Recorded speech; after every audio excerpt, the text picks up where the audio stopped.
Hello everyone, welcome back to the channel. Today it's going to be a little bit different. It's still going to be another Scream kill count reaction, but under the influence of a little bit of alcohol. Now, I have drank a little bit before this, so yeah, can't really tell.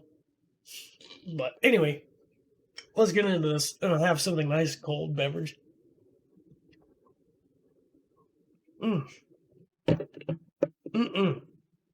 Very good. Very good indeed. Anyway, so we've already done two. If you haven't seen those yet, definitely go check those out.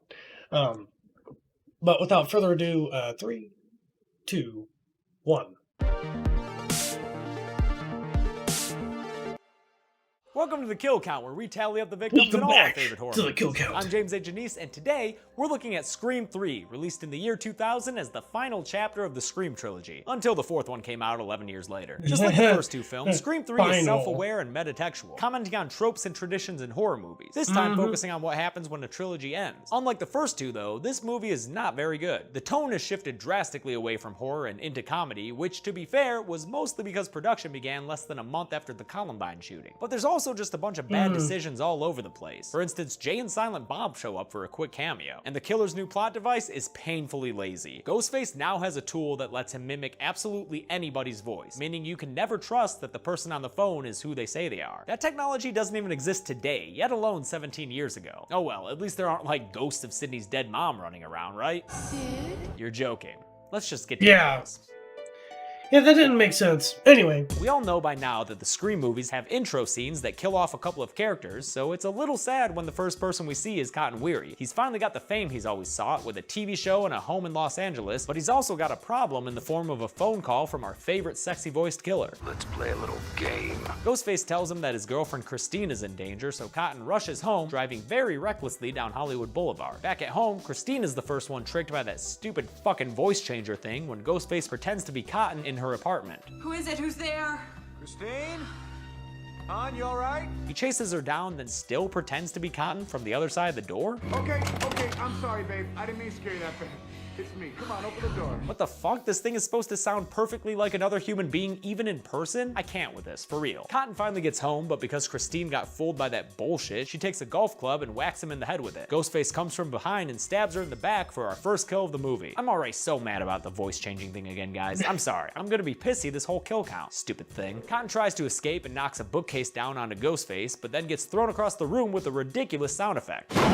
Yeah, I'm sure 6'3" Liev Schreiber would fly through the air from a hit like that. Anyway, with Cotton down, Ghostface plunges his knife into his chest and reveals his little voice box thing. It was a simple game, Cotton. And goes to stab him in the head to end the intro sequence. I know it's sad to see him go, but at least he exited the Scream series with some dignity intact by not being in the rest of this crappy movie. It's time to check in with Sidney Prescott, who's living her best life in the California mountains with a bunch of security measures and a cute little pup named Cherokee. She's taken up a job as a crisis counselor, which, you know, I would probably avoid phones after having been the target of multiple phone-based murder sprees, but I guess I'm not Sidney Prescott strong. Meanwhile, Gal is giving lectures to college journalism classes, and she's contacted by Detective Mark Kincaid about Cotton Weary's death. Apparently, the murderer left a picture of Maureen Prescott on Cotton's body, our first hint that this movie's gonna steep itself in a bunch of retconning backstory. Over on a Hollywood lot where they're producing Stab 3, director Roman Bridger and producer John Milton argue with a bunch of studio execs about whether or not to move forward with production after the murders. Violence in cinema is a big deal right now, Roman. Pretty meta considering the whole Columbine thing. Next, we meet the cast of Stab 3. You got Tyson playing a Randy Meeks-like character, Angelina replacing Tori Spelling as Sid, Tom Prince as a much sexier Deputy Dewey, and Sarah Darling as some character named Candy. When Gail comes to set in her finest, fresh new highlighter-colored dress, she runs into Jennifer Jolie, the actress playing her in Stab 3. Looks like Jennifer's hooking up with the Dew Man, who shows up with his trademark face twitching and weird line readings only David Arquette can deliver. Well, surprise, surprise.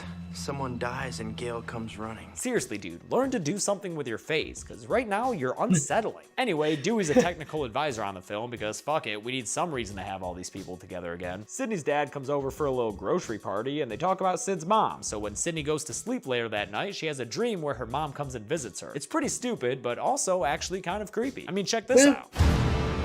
Yeah, that one got me. It's not quite as scary when she just kind of slides down the window, but whatever. Sydney's dream ends with Ghostface attacking her through the window, but she wakes up and everything's okay. For now. Sarah heads to the lot in order to work on her lines and test herself for breast cancer. Roman calls and she complains to him about her character in the movie and the filming process. Has there been another goddamn rewrite? How the fuck are we supposed to learn our lines when there's a new script every 15 minutes? That's actually also another super meta line because that happened to the real cast during Scream 2. Eventually he starts getting creepy with her and he becomes Ghostface. And it's called Sarah Gets Skewered Like a Fucking Pig. When she goes to hide in the prop closet among a bunch of empty Ghostface costumes, the real Ghostface pops out and attacks her, and we get a gimmicky fight where Sarah keeps grabbing prop weapons to defend herself with. Ghostface ends the farce by punching her through a glass window and stabbing her in the back, giving us our third kill of the film. I keep wondering if Sarah was supposed to be Sarah Michelle Gellar's character from Scream 2, or if that makes any sense, or if it even matters at all. Spoiler alert, it doesn't. That night, the cast assembles at Jennifer's house in the hills to rip up their scripts because the movie's finally been shut down. Jennifer shows Dewey a headshot of hers, and Gail oversees their little bedroom interaction by spying in through the window. She's discovered by Jennifer's bodyguard, Stephen Stone, played by Patrick Warburton, who is just the best guy ever. Aw, Patrick, hold me like a baby. After he brings Gail inside, she tells Dewey that another picture of Maureen Prescott was left at the scene of Sarah Darling's murder. Dewey notices that one of Maureen's pictures was taken in the exact spot that Jennifer's headshot was, revealing that Maureen had been in Los Angeles when she was 19 years old, unbeknownst to her family or the audience or the writer back when he wrote the original. Retcon! Stone does a perimeter check and gets a call from Dewey right as he's going inside Dewey's trailer to snoop around. As you've certainly guessed by now, the call isn't really from Dewey, but rather Ghostface, who pops out and stabs him in the back. Stone fights back because he's Patrick fucking Warburton, but Ghostface grabs a frying pan and drives the knife deeper in. Still, Stone manages to stumble to the front door before finally falling down and dying. And with Patrick Warburton dead, my interest in the movie drops by half. Now everyone's freaking out and the lights go out and they get a fax from the killer detailing what's happening in screenplay form. It's a super unlikely sequence with all of them going back and forth outside and inside, and for some reason just having to read the next page of Ghostface's shitty first draft screenplay. Bet you the first scene is a dude waking up. Tom goes inside by himself to read the final page, and although he's able to read part of the script, And the killer will give mercy to whoever. I guess it's too dark in there to read more than 8 words. He strikes a Zippo for light and blows the fuck up because the house was filled with gas? There's so much unlikely shit that led to this death successfully happening that I don't have the time to bitch about right now. So let's just move on and we can all whine about it together in the comments. On a road down the hill, Ghostface attacks Gal, but Dewey shoots him down, causing Ghostface to scramble underneath a car. On the ground by the car, they discover another headshot of Maureen, this time with a little note. What? Come on, Scream 3. Billy Loomis and Stu Macher killed Maureen Prescott. Remember, for flashing her shit around town like she was Sharon Stone? Yeah, it would put her out of her misery, because let's face it, Tony, your mother was no Sharon Stone. Even Gal and Dewey know that shit's whack, and they tell Kincaid as much, but he's too busy being borderline obsessed with Sydney, asking Dewey where she is in a very creepy way. Where is she? Lucky for him, earlier Sydney got a call from Ghostface on her home line, scaring her out of her safe haven and causing her to come to the police station where reunions and hugs are had aplenty. She doesn't have any info about her mom though, so she's not too much of a help to Kincaid. The next stop for the gang is the back lot where this chick shows up, and I guess it's Martha Meeks, Randy's never before mentioned sister. Randy's sister. Yeah, can't you tell? She has a tape for them, and it ends up being Randy, who apparently filmed himself before his death in Scream 2 so he could inform them all about the rules of a trilogy, and also so Jamie Kennedy could make rent that month. Randy makes an excuse for this movie's shitty retconning. Because true trilogies are all about going back to the beginning and discovering something that wasn't true from the get-go. And then he signs off, never to get meta again. Gail and Jennifer team up and go to the studio archives where Carrie Fisher cameos as a character who looks like Carrie Fisher and has some sharp words about Carrie Fisher. I was up for Princess Leia. I was this close. So who gets it? The one who sleeps with George Lucas. God, rest in peace, Carrie Fisher. You were amazing. She gives them Maureen's file, which reveals that she worked on a couple of John Milton movies back in the day, making him a suspect. Meanwhile, Sid runs into Angelina in the bathroom, who has a Ghostface mask on her, making her a suspect. You know what Randy would say? Everybody's a suspect! But he's dead, so he's not really saying anything anymore, is he? Sid wanders out onto the set of Stab 3, which for no fucking reason has all the locations from the original Scream, which would have been covered in Stab 1, so what the fuck was even in Stab 2? What the fuck are these Stab movies? Ghostface pops up and grabs Sydney, setting off a classic chase between them, including the whole running up the stairs and throwing shit down at him thing. When Sydney gets away from Ghostface, she discovers a bloody room and then gets attacked by super creepy ghost Bod. Give mommy a kiss and we'll make up. causing her to tumble out the second-story window. The cops show up and save her, finding no trace of Ghostface upstairs. Dewey and the Gales burst into John Milton's office to question him, where Roman has been bitching about his movie being shut down. Also, it's his birthday, and he's having a party that night. Oh God, I forgot you. Oh no, the party. So Yeah, I did the remember writer that. Until he was writing this scene. Milton confirms that Maureen did in fact work for him, but he never mentioned it because she had gotten caught up in some rapey-sounding Hollywood sex parties. Nothing happened to her that she Oh didn't my. invite in one way or another, no matter what she said afterwards. Ew. Dewey gets a call from Sydney, who says Yeah. she's going to Roman's party at Milton's house, so he and the ladies head over there to find that, gasp, Sydney was never invited to the party in the first place. Wow, it's almost like the killer having everyone's voice creates cheap and easy ways to get characters to go places. The Stabcast and crew start wandering around to explore Milton's old Hollywood home, even though Tyson makes a pretty good point. You want to go traipsing around this gigantic mansion? Have you ever actually seen the Stab movies? Every time this dude enters a room, he ends up a goddamn shish kebab. While they're gone, Dewey and Gale discover the phone that called Dewey is in the hall closet, along with that awful fucking plot device. Dewey's got our voices. How? How does it have your voices? Dewey and Gale split up because nobody has any goddamn sense anymore, and in the basement, Gale discovers Roman's body in a coffin. She checks his pulse. Oh, wait, hold on. She checks his pulse. I'm gonna go ahead and spoil that he's not actually dead here, because it doesn't make any fucking sense, because she checks his pulse. God damn it, this movie is dumb. The ladies all wind up together, but Angelina gets scared and kinda does a Gollum yell at the Gales, shocking them both before she runs off down the hallway in a super funny way. She doesn't make it very far though, getting cut off by Ghostface, who stabs her in the chest, killing her as she screams. I really like Emily Mortimer, but she was definitely wasted in this role. Not much to do besides look shady and run awkwardly. After a Disney Channel-like scream from the Gales, everyone gets attacked by Ghostface again, and when Tyson tries to fight back, he gets stabbed in the gut. He runs away, yelling about calling the police and getting in a funny line during the pursuit. Oh, you motherfucker! But Ghostface catches up and pulls the rug out from underneath him, causing this wicked backflip onto his neck. Ouch! Just to be sure he's dead though, Ghostface throws him off the balcony, where his body will lie for the rest of the movie. Seriously, it's just lying there in so many shots. I really hope Dion Richmond had a solid day rate for all the extra times he had to come to set and just lie there dead. Ghostface then corners Jennifer behind these pervy two-way mirrors overlooking a bedroom. Dewey tries to free her with his gun, but she gets stabbed in the gut, her body ultimately falling through the final mirror pane onto the floor. Just once in this movie, I'd like to see an inventive or extra gory kill, but nope, it's just not gonna happen. Eventually, Ghostface is able to snatch up Gale and tumble with her down the stairs into the basement. It knocks him out for a little bit, but he comes to just in time to subdue Dewey by hitting him in the head with the handle of his knife, knocking him out cold. Gale chooses to cuddle up to Dewey instead of being strong like she was in the first two movies. I didn't really question any of Sydney this. gets bored at the police station and finds Kincaid's serial someone killer has, like like, scrapbook picked it apart. about her. Looking pretty suspicious there, Kincaid. Everybody's a suspect! Yeah, we know, Randy. That's what I'm saying. She ends up getting a call from Ghostface. The question isn't who I am. The question is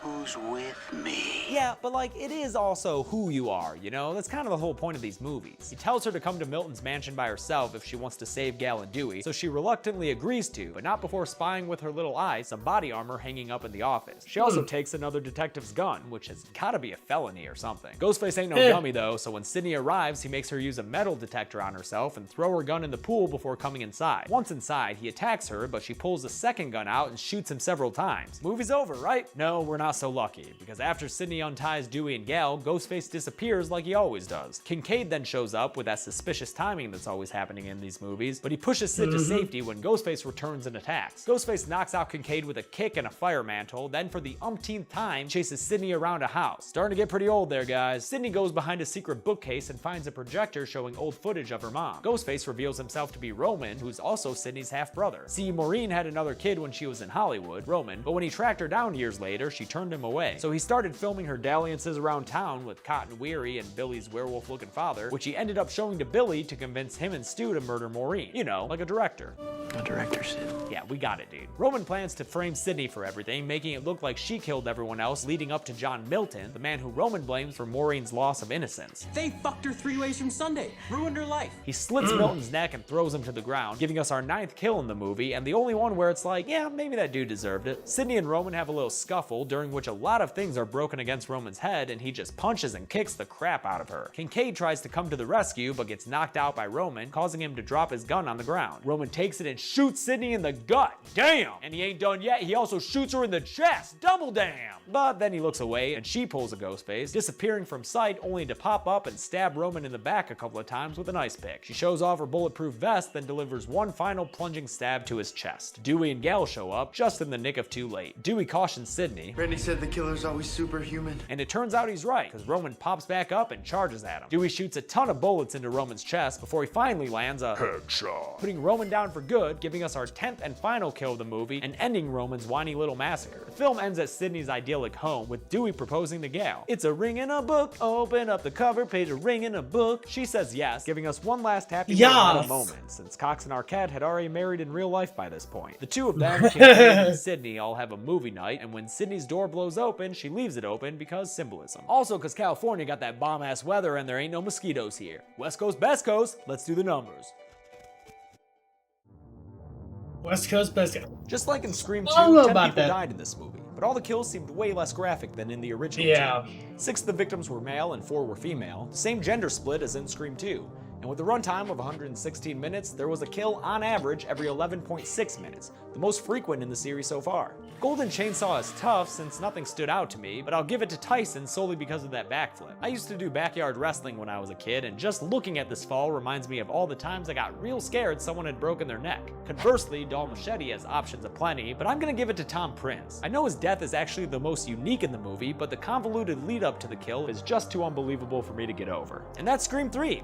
I'd consider it the embarrassing third child of the Scream franchise, a child so trapped in the shadow of its older siblings that it can't help but just suck a whole that one I can. Next that up, we'll be one looking I at can Scream actually 4, agree which- with for the most part. What he says, but yeah, none of the kills are really like fantastic or like gory. Well, yeah, none of them are like super out there except for like the whole house exploding kind of thing. But other than that, yeah, it was just like he said. It doesn't make sense. Like they did the first film of the stab, and then yeah. Anyway, if you guys like more of this content, if you like this content and you'd like to see more, oh god, it's already happening. Go ahead and hit the like, subscribe, check out our YouTube membership and our Patreon, where you get special content like full reactions and where you can see like gameplay and stuff like that if you're into that kind of thing. Though Jordan and I haven't really played a lot of games lately. Probably should get on that. Anyway, if you like this kind of content, go ahead and do that, and I'll see you next time. Bye. And keep it retro. Yeah.